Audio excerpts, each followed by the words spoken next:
Miren, me compartieron una nota a través del correo. Es de una entrevista que Arturo Erdeli le dio a Azucena Oresti en Radio Fórmula, esta periodista que trabaja en Radio Fórmula y en Milenio. Me fui a la línea de tiempo de ella en Twitter y encontré la entrevista y la estuve escuchando. Obvio, no podemos poner la entrevista aquí porque pues tiene derechos de autor, pero Infobae, que es donde está publicada la información que me pasaron, hizo un pequeño resumen de lo que dijo. Y miren, los datos que maneja este Arturo Erdeli, este doctor en matemáticas de la FES Acatlán, pues no, como dice él, no debe sorprendernos, porque hay un factor que se nos dijo desde hace ya bastante tiempo, existe para poder más o menos dimensionar el tamaño de la tragedia que se está viviendo en México. ¿Se acuerdan? 2.5. Es decir, el número de personas fallecidas hasta el día de hoy en nuestro país, multiplicado por COVID, o bueno, durante la pandemia, multiplicado por 2.5. Y esa sería una realidad más cercana a lo que se ve. Acabo de ver un video, se los voy a dejar ahora aquí al final, el video, de cómo entran a un crematorio en la Ciudad de México. Aparentemente es de la Ciudad de México, es que no explican de dónde es, pero se escucha, ¿no?, por el acento de las personas. Cómo entran a un crematorio las carrozas y hay un montón de cajas de fallecidos y no para. Entonces, cuando el doctor Arturo Erdeli dice que las muertes reales por el virus SARS-CoV-2 podrían llegar a ser hasta 600,000 en todo el país, pues creo que no estamos lejos de la realidad. Erdeli aseguró que la cifra no debería representar una sorpresa, pues el cálculo se basa en multiplicar las muertes registradas por la Secretaría de Salud por un factor de 2.5, debido a que las cifras reales no han sido presentadas, pues muchas personas no son registradas por las instituciones nacionales, debido a que no son atendidas en hospitales, pues se encuentran saturados o reconvertidos para la atención de COVID-19.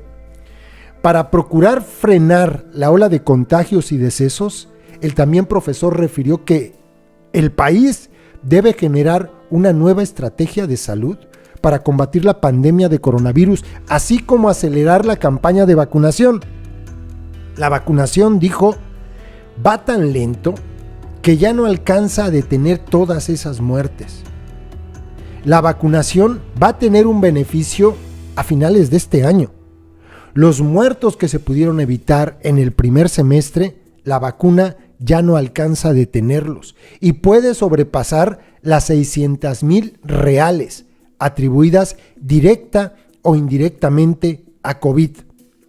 Además de implementar este nuevo camino para frenar los contagios y fallecimientos, insistió en continuar con las medidas sanitarias ya instauradas en la población, como el uso de cubrebocas, barrera fundamental para frenar las cadenas de contagios.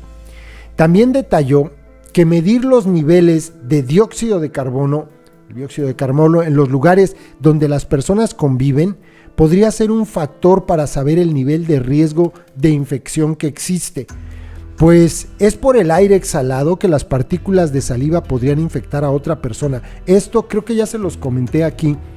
En algunas comunidades en España, en las escuelas que ya regresaron a clases, en algunas de ellas, en los salones los pusieron, porque está comprobado que los niveles de partículas que hay de este gas en el ambiente varían de acuerdo a la ventilación que hay o que no hay, y entonces cuando suben, quiere decir que la gente, los niños, están en mayor riesgo de poder infectarse.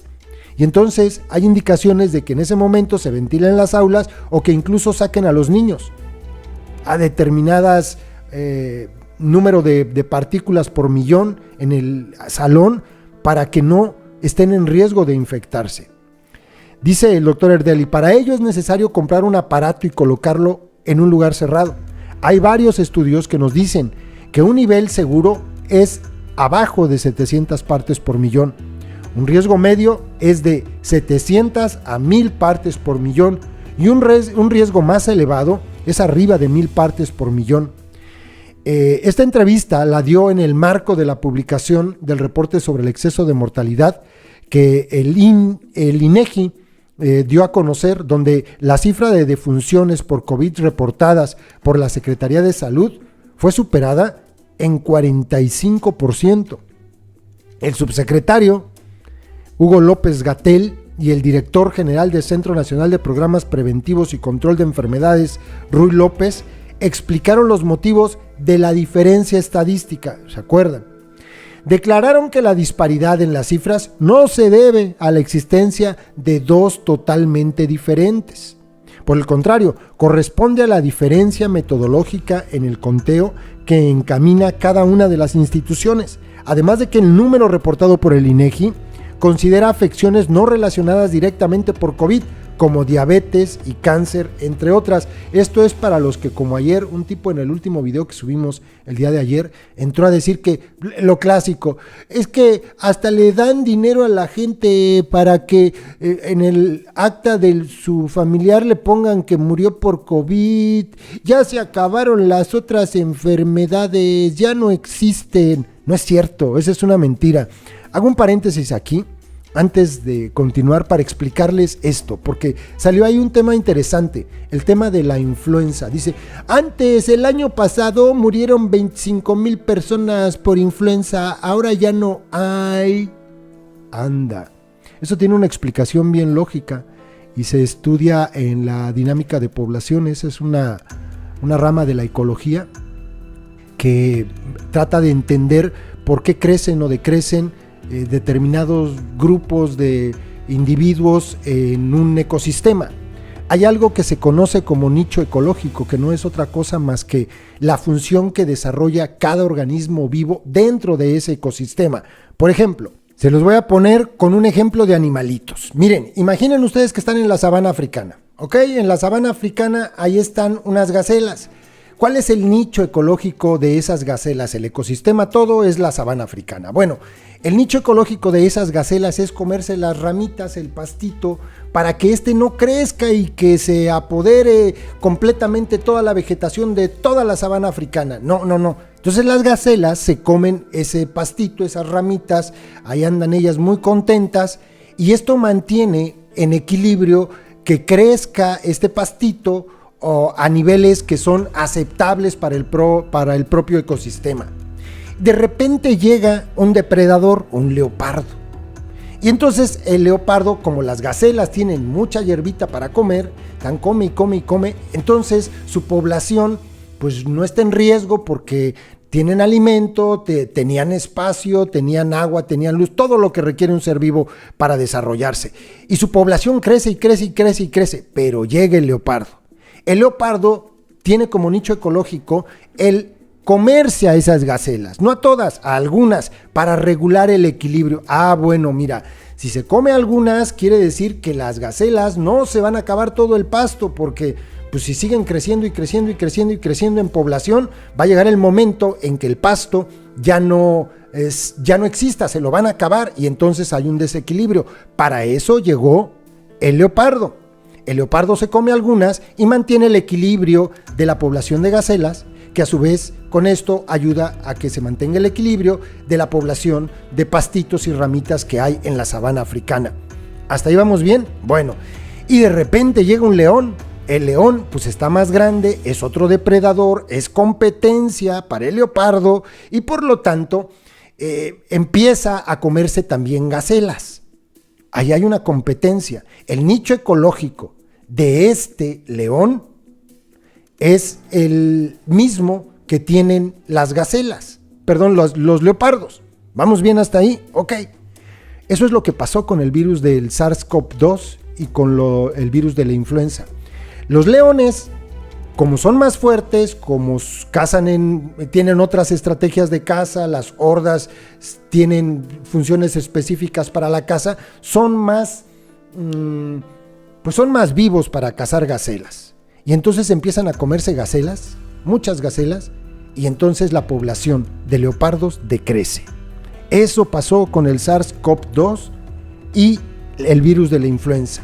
El virus de la influenza llegaba, infectaba células, no había competencia alguna y por lo tanto se extendía en todo el país, en todo el mundo. 25,000 muertes provocaba, pero de repente llegó un virus, otro, el SARS-CoV-2, que tiene una mayor tasa de replicación. Se reproduce más rápido, más rápido, más rápido y entonces llega e infecta las mismas células que infectaba el virus de la influenza. Como es más lento, como no tiene una tasa de reproducción tan alta, pues indudablemente su población empieza a decrecer. Y por lo tanto, este año, no solo en México, sino en todo el mundo, hay menos influenza. De eso se trata. Es una sustitución de una especie, en este caso el virus SARS-CoV-2, por otra especie que era el virus de la influenza.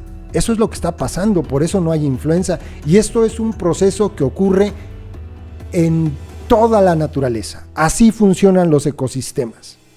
Bueno, continuamos ya para terminar. Las muertes reportadas por el INEGI corresponden a un análisis preliminar de los certificados de defunción entre enero y agosto de 2020. De esta forma, la entidad aseguró la existencia de 108,658 personas fallecidas desde agosto, a causa de la enfermedad por el nuevo coronavirus hasta el 31 de agosto. En el mismo periodo, la Secretaría de Salud registró 75,017. 75,017, es decir, hay una diferencia de 33,641 muertes, lo cual corresponde a una superioridad del 44.8% en el número presentado durante la última conferencia del mes de agosto del año 2020. Es muy fuerte. La verdad es que lo que dice el doctor Arturo Ardeli es muy interesante. 600,000 muertes. Suena más o menos a lo que en realidad está pasando. Está saturado el país, los hospitales, y sobre todo en muchas ciudades. Morelia está saturado, la Ciudad de México, Tijuana, muchos lugares. Ya no hay estados en semáforo verde. Si lo vieron ayer, ya no existen, se acabaron. Justo cuando abrieron la idea de vacunar maestros en Campeche, en ese momento se acabó el semáforo verde en Campeche. Son bien listos, ¿verdad? Les dejo este pequeño videíto que es de verdad de dar mucho, mucho miedo. Saludos, compas. Ve, la pinche banda saliendo uno tras otro. ¿Cómo ves? Y lo que nunca se había visto aquí, hermano, mira. Aquí hay como unos 20 que están esperando llevarse a cremación, hermano. Y ve la hora que es. Puta, y es un pinche olor que ya te imaginarás. O no sé si nunca has olido un cuerpo, hermano. Huelen horrible. Mira. Ve nomás. Y allá adentro está el crematorio. Ahí sí ya no puedo pasar porque está mi compa con el que ando chambeando ahorita, que también no ha dormido nada ni ha ido a ver a su familia acá. Es de nomás entrada por viaje, ¿no, Feliciano? Nada más entra a su casa y se cambia y viene de regreso. Ya viste, ya salió una. Mira.